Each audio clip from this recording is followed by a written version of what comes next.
On a warm Madrid evening in June 1943, two men sat across from each other in the opulent dining room of the Palace Hotel, one of the Spanish capital's most prestigious establishments. One was a German intelligence officer, confident that Spain's sympathies lay firmly with the Axis powers. The other was a British diplomat, equally certain that Spain would eventually side with the Allies. Both men were wrong, and both were right. Between them, unseen but ever present, sat the ghost of Spanish neutrality, a carefully constructed illusion maintained through one of the most sophisticated propaganda campaigns in World War II history. Spain wasn't simply neutral. Spain was playing the most dangerous game imaginable, convincing both sides that it was their secret ally while extracting maximum benefit from both. And propaganda was the weapon that made this impossible balancing act possible. Welcome to Cipher Tales, where we decode the hidden secrets of World War II at the intersection of propaganda and espionage. Today we unravel the remarkable story of how Spain, emerging from its own devastating civil war, managed to survive World War II by becoming a master of propaganda manipulation, telling the Germans exactly what they wanted to hear, while simultaneously reassuring the Allies of its ultimate loyalty, and doing so with such skill that both sides continued to believe Spain was fundamentally on their side, even as evidence mounted to the contrary. This is the story of Francisco Franco's greatest achievement, not military victory or political domination, but the creation of a propaganda apparatus so flexible, so sophisticated, and so cynical that it could speak with two voices simultaneously and be believed by two audiences who should have known better. The foundation of Spain's dual propaganda strategy was built on the ruins of the Spanish Civil War, that brutal conflict from 1936 to 1939 that served as a dress rehearsal for World War II and left Spain economically devastated, politically fractured, and militarily exhausted. Francisco Franco had emerged victorious from that conflict with crucial help from Nazi Germany and Fascist Italy. German bombers had destroyed Republican strongholds. Italian troops had fought alongside Franco's nationalists. The debt seemed clear, and when World War II began in September 1939, both Hitler and Mussolini expected Spain to repay that debt by joining the Axis powers. But Franco understood something that many observers missed. Spain was in no condition to fight another war. The country's economy was shattered, its infrastructure destroyed, its population hungry and traumatized. More importantly, Franco recognized that the outcome of World War II was far from certain, and backing the wrong side could cost him everything he had won in the Civil War. So Franco made a decision that would define Spain's role in World War II. He would declare Spain neutral, but he would practice a neutrality unlike any seen before. Spain would lean toward whichever side seemed to be winning at any given moment, would extract economic and political benefits from both sides, and would use propaganda to convince each side that Spain's apparent cooperation with their enemies was merely a temporary tactical necessity forced by circumstances. The genius of this strategy lay in its understanding of how propaganda works, not as a tool to convince everyone of the same thing, but as a tool to tell different audiences exactly what they want to hear, while maintaining just enough ambiguity to avoid outright lies that could be definitively exposed. The German-facing propaganda began immediately and was rooted in genuine ideological affinity. Franco's regime was fascist in character, if not always in name. It shared with Nazi Germany a hatred of communism, a suspicion of democracy, and an embrace of authoritarian nationalism. Spanish newspapers controlled by the regime published articles praising German military victories, running detailed accounts of Wehrmacht triumphs in Poland, France, and the Low Countries. Spanish newsreels shown in cinemas across the country featured footage of German soldiers marching through conquered territories, often provided directly by German propaganda services.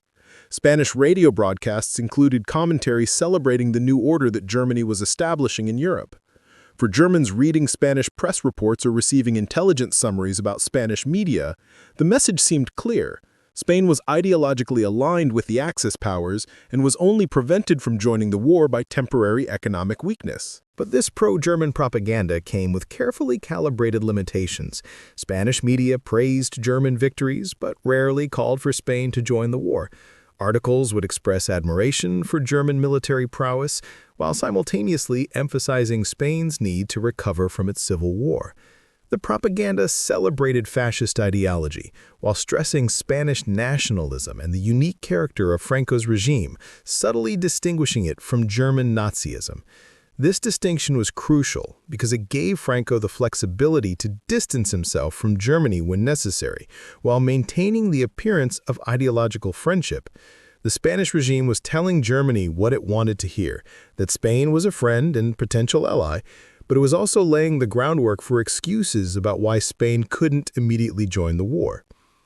Simultaneously, Spain was running an entirely different propaganda campaign aimed at the Allies, particularly Britain and the United States. This campaign was more subtle, more sophisticated, and in many ways more effective. It operated on multiple levels and used channels that allowed for deniability if needed. While official Spanish government media might lean pro-Axis, there were other voices in Spain that told a different story. Certain newspapers, particularly those with histories predating Franco's regime, published articles that were noticeably less enthusiastic about Germany.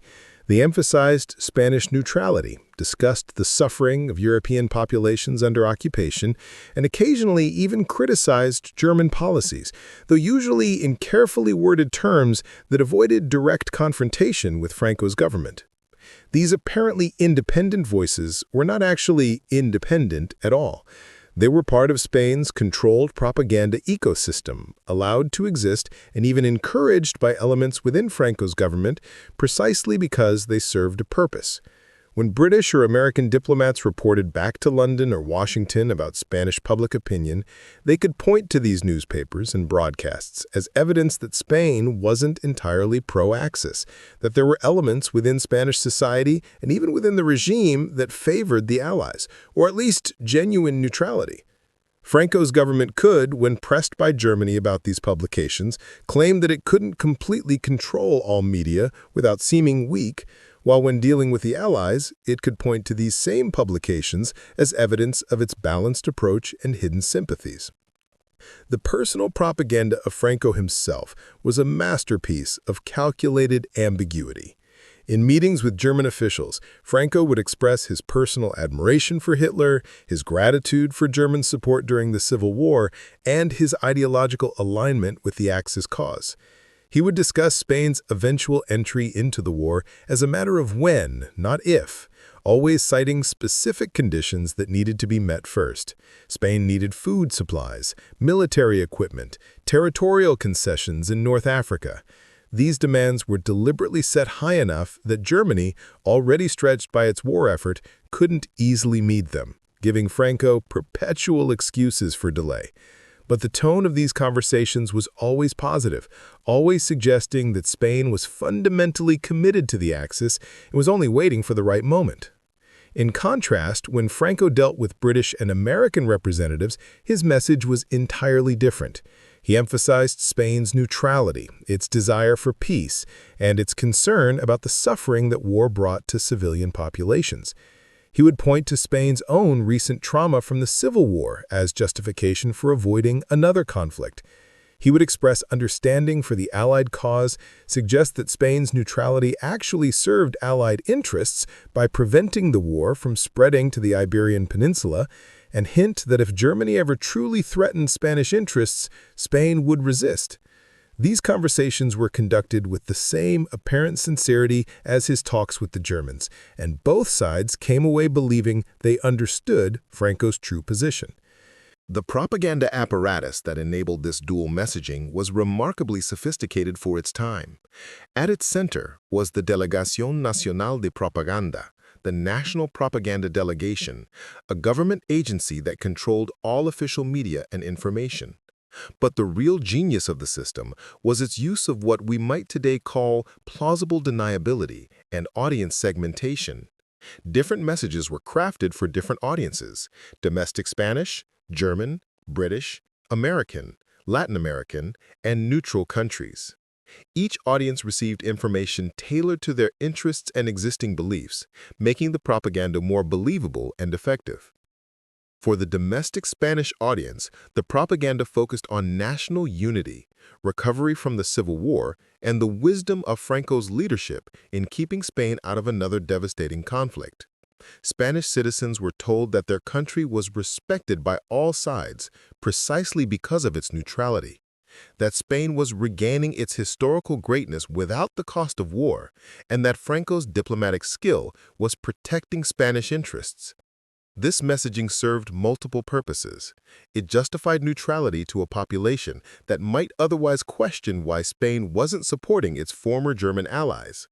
It built support for Franco's regime by associating it with peace and stability, and it created a sense of Spanish exceptionalism that transcended the ideological divisions of World War II.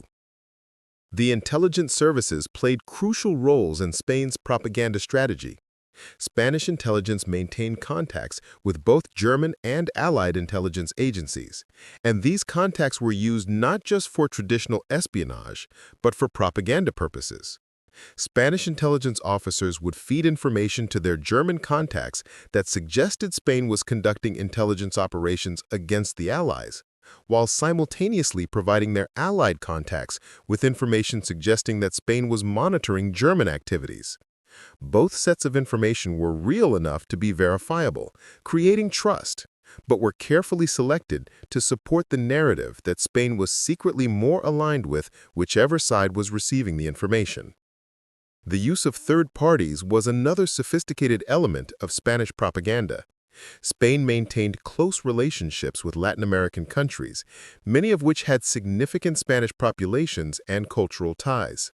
Spanish propaganda would be published in Latin American newspapers, often presented as the independent opinions of journalists or commentators, and these publications would then be cited back in Spain or Europe as evidence of international opinion. This laundering of propaganda through third countries made it seem more credible and allowed Spain to spread messages that would have been too controversial if directly attributed to the Spanish government. Pro-Allied messages could appear in Argentine newspapers, pro-German messages in Chilean publications, and both could be referenced as evidence that world opinion supported Spain's position or one side's interpretation of that position. The Catholic Church represented another powerful channel for Spanish propaganda. Spain presented itself as a bastion of Catholic civilization, and the Vatican's neutrality during much of World War II provided cover for Spain's own neutral stance. Spanish propaganda emphasized religious themes, presenting the Civil War as a struggle against atheistic communism, and suggesting that Spain's survival was essential for the preservation of Christian values in Europe. This religious framing appealed to Catholic populations in Allied countries, particularly in the United States, where Catholic voters were politically significant, and created sympathy for Spain's position, even among those who opposed fascism. At the same time, the anti-communist element of this religious propaganda resonated with Nazi Germany's own anti-Bolshevik messaging, allowing Spain to present its neutrality as actually serving the broader anti-communist cause that both the Nazis and many in the West claimed to support. Economic propaganda was particularly important and sophisticated. Spain desperately needed imports of food, fuel, and raw materials that only the Allies could provide in sufficient quantities, particularly after Germany became bogged down in the Soviet Union and could no longer spare resources for Spain. But Spain also had resources that Germany needed, particularly wolfram, tungsten ore, essential for armor-piercing ammunition and other military applications. Spain used propaganda about these economic relationships to support its political positioning with each side. To the Germans, Spanish propaganda emphasized the vital wolfram supplies flowing to Germany and suggested that any Allied pressure on Spain to cut these supplies was being resisted at great cost. To the Allies, Spanish propaganda emphasized Spain's dependence on Allied food and fuel supplies and suggested that this economic relationship gave the Allies leverage that would ultimately bring Spain into their orbit. The reality was more complex and more cynical than either propaganda narrative suggested. Spain was playing both sides economically as well as politically.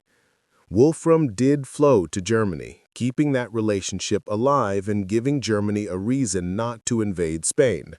But the flow was carefully calibrated, never quite enough to fully satisfy German demands, but always enough to keep them hoping for more.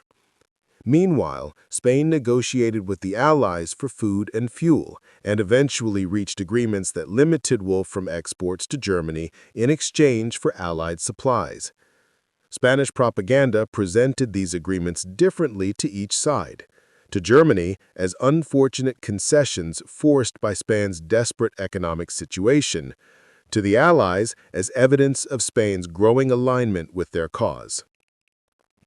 The personal networks of Spanish officials created informal propaganda channels that were sometimes more effective than official media. Spanish diplomats, military officers, and businessmen maintained relationships with their counterparts in both Allied and Axis countries. These personal relationships allowed for the communication of messages that couldn't be stated officially. A Spanish diplomat might tell a British colleague over dinner that Franco personally hoped for an Allied victory but couldn't say so publicly.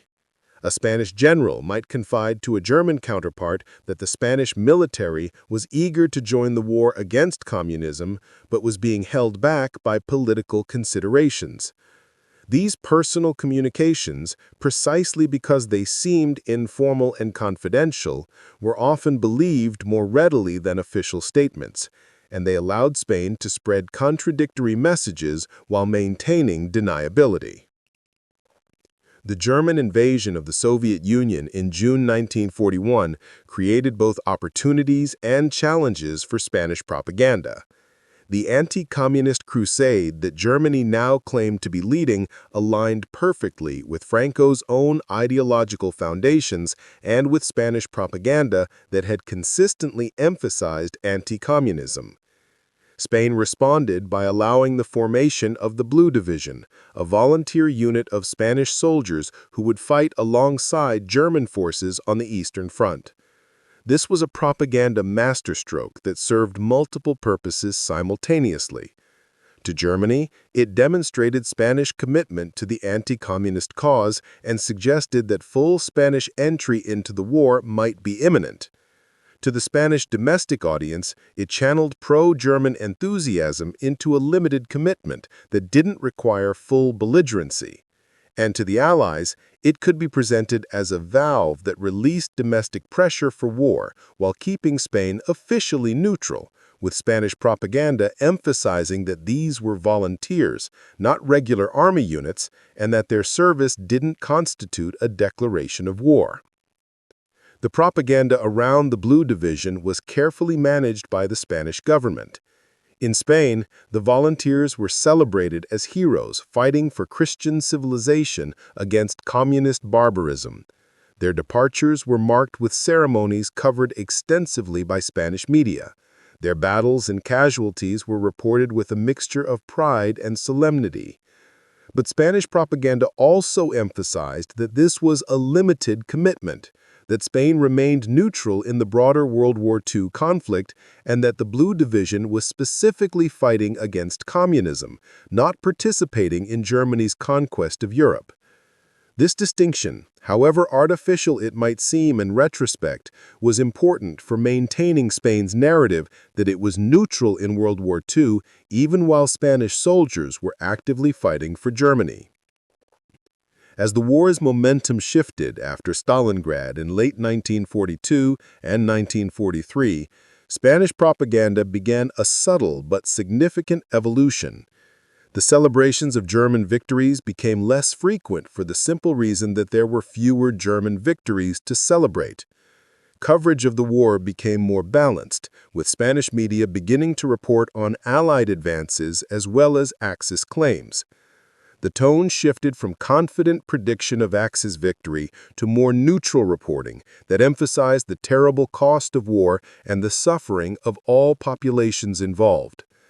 This shift was gradual enough that it could be presented as a natural evolution rather than a deliberate policy change, and it allowed Spain to begin positioning itself for a post-war world that might not be dominated by Germany without explicitly abandoning its pro-Axis stance. The Allied invasion of North Africa in November 1942 Operation Torch, was a critical moment that tested Spain's propaganda strategy. Allied forces landed in Morocco and Algeria, both adjacent to Spanish territory and Spanish colonial holdings. Germany pressured Spain to allow German forces to transit through Spain to attack the Allied landings, while the Allies made clear that any such cooperation would result in Spain being treated as an enemy.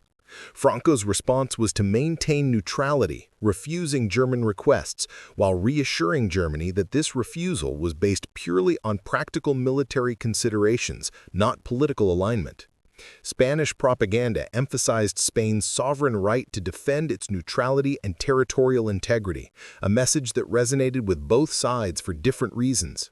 To the Allies, it suggested Spain was resisting German pressure.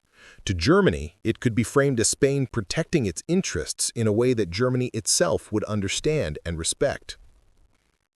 The propaganda directed at the United States deserves particular attention because it evolved significantly as American involvement in World War II deepened. Initially, Spanish propaganda had largely dismissed American military potential, reflecting both genuine belief in American weakness and a desire to align with German propaganda that mocked American power. But as American industrial and military strength became undeniable, Spanish propaganda shifted to emphasize historical ties between Spain and the United States, the significant population of Spanish origin in America, Catholic connections, and shared interests in stability and anti-communism. Spanish media began publishing articles about American culture, history, and achievements, subtly building a foundation for improved relations. This shift was sophisticated enough that it could be presented to Germany as a tactical necessity of maintaining relations with a powerful neutral, while actually representing a strategic reorientation toward acknowledging that the United States might well determine the war's outcome. The treatment of Jewish refugees in Spain reveals another dimension of Spanish propaganda's cynicism and calculation. Throughout the war, Spain served as an escape route for thousands of Jews fleeing Nazi-occupied Europe. Spanish diplomats in several countries issued protective documents to Jews with tenuous claims to Spanish ancestry. Once in Spain, many of these refugees were allowed to transit to Portugal and from there to safety in the Americas or elsewhere. Spanish propaganda made much of this humanitarian role, presenting Spain as a refuge for the persecuted and Franco as a leader who protected the innocent regardless of faith. This narrative was spread particularly in the United States, where it helped counter Spanish support for Germany and built sympathy for Spain's neutral position. However, the reality behind this propaganda was more complex. Spain did allow Jewish refugees to transit through its territory, but its policies were inconsistent, sometimes helpful and sometimes obstructionist.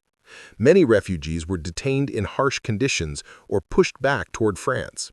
Spain's acceptance of refugees was influenced heavily by pressure from the Allies and by the calculation that this humanitarian role cost Spain little while buying goodwill that might be valuable later. The propaganda about Spain's role in saving Jewish lives was not entirely false. Thousands of Jews did find safety through Spain, but it was amplified and emphasized far beyond the actual commitment of resources or risks that Spain undertook. This is propaganda at its most effective, taking a kernel of truth and expanding it into a narrative that serves strategic interests. The resistance networks operating within Spain represented a challenge to Franco's propaganda control that the regime handled with characteristic ruthlessness and cunning. Allied intelligence services, particularly British intelligence, operated networks within Spain that gathered information about German activities, monitored Spanish military capabilities and political developments, and facilitated the escape of downed Allied airmen and other fugitives. When these networks were discovered, as they sometimes were, Franco's regime had to make careful calculations about how to respond. Executing Allied agents would damage relations with Britain and America at a time when Spain was trying to maintain its image as genuinely neutral or even secretly pro-Allied. But ignoring such activities would suggest weakness and might anger Germany. The solution was often to quietly deport captured Allied agents or turn them over to British authorities after publicity had died down, while using Spanish propaganda to emphasize Spain's vigilance in protecting its neutrality from all sides.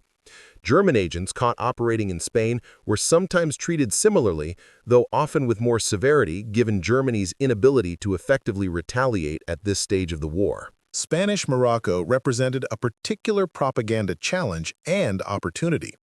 This territory in North Africa was strategically located, controlling access to the Mediterranean through the Strait of Gibraltar. Both the Allies and the Axis had interests in Spanish Morocco. Germany hoped to use it as a base to threaten Gibraltar and the Mediterranean sea lanes, while the Allies needed to ensure it didn't fall into German hands. Spanish propaganda emphasized Spain's control over its territory and its intention to defend Spanish Morocco against any incursion from any side. This message simultaneously reassured the Allies that Spain wouldn't allow German use of the territory, while signaling to Germany that Spain still maintained its sovereignty and couldn't be pushed around by Allied pressure. The stationing of Spanish troops in Morocco was presented as evidence of Spain's military capability and determination, a message that served different purposes for different audiences, but ultimately supported Spain's goal of maintaining its neutrality and territorial integrity. As 1944 progressed and Allied victory became increasingly likely, Spanish propaganda underwent its most significant evolution. References to Axis ideology became less frequent and less enthusiastic. Coverage of the war shifted to emphasize Spanish neutrality and the benefits that this neutrality had brought to Spain and to Europe by preventing the war from spreading to the Iberian Peninsula. Spanish propaganda began to suggest that Spain's neutrality had actually served Allied interests by not adding another front to Germany's strategic position. The Blue Division was quietly withdrawn from the Eastern Front and disbanded, and Spanish propaganda presented this as evidence of Spain's genuine neutrality and its desire to avoid any appearance of belligerency as the war entered its final phase. The transition was managed skillfully enough that Spain avoided being treated as an enemy when Germany fell, despite years of pro-Axis propaganda and material support. The technical aspects of how Spain managed these contradictory propaganda streams deserve examination. The regime employed different media for different audiences.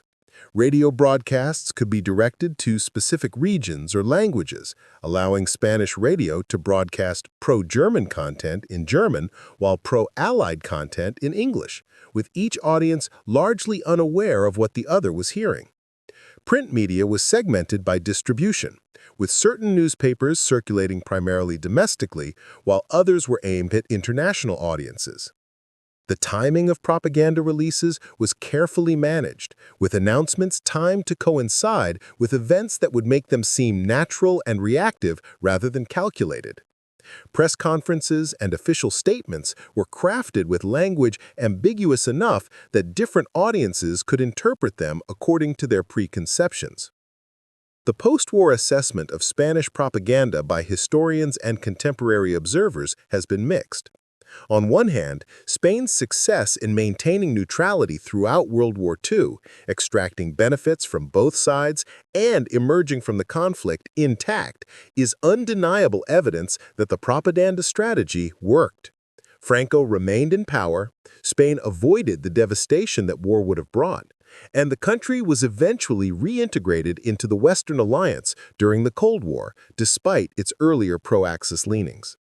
On the other hand, the moral and ethical dimensions of Spain's propaganda campaign trouble many observers. Spain presented itself as a protector of neutrality and civilization while actively supporting Nazi Germany's war effort through much of the conflict. The propaganda about protecting Jewish refugees coexisted with cooperation with Nazi intelligence services. The claims of neutrality were maintained even while Spanish volunteers fought for Germany on the Eastern Front. The legacy of Spain's World War II propaganda extends beyond the historical period itself. It established patterns of information control and manipulation that Franco's regime would use throughout its existence until Franco's death in 1975. It demonstrated the power of controlling narratives and telling different audiences what they want to hear. And it showed how propaganda could be used not just to promote a position, but to create ambiguity, to maintain multiple contradictory positions simultaneously, and to extract benefits from that ambiguity. These lessons have been studied by governments, intelligence services, and propagandists ever since. For the intelligence agencies and diplomats who dealt with Spain during World War II, the experience was often frustrating. Many on both the Allied and Axis sides suspected they were being played, that Spain's declarations of friendship and alignment were tactical rather than genuine. But the brilliance of Spain's propaganda was that it gave each side enough of what they wanted to make continued engagement worthwhile. Germany received Wolfram, ideological support and intelligence cooperation. The Allies received genuine neutrality in the sense that Spain didn't join the war, transit rights for refugees, and a gradually increasing tilt toward their interests. Both sides got enough to believe that investing more in the relationship might tilt Spain further in their direction.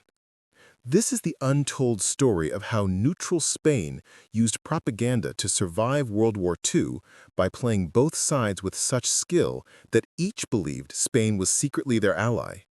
It's a story of cynicism and calculation, of survival and manipulation, of a leader and a regime that understood that in wartime, perception can be as important as reality, and that carefully crafted messages can be more valuable than armies. Spain's neutrality in World War II wasn't simply abstention from conflict.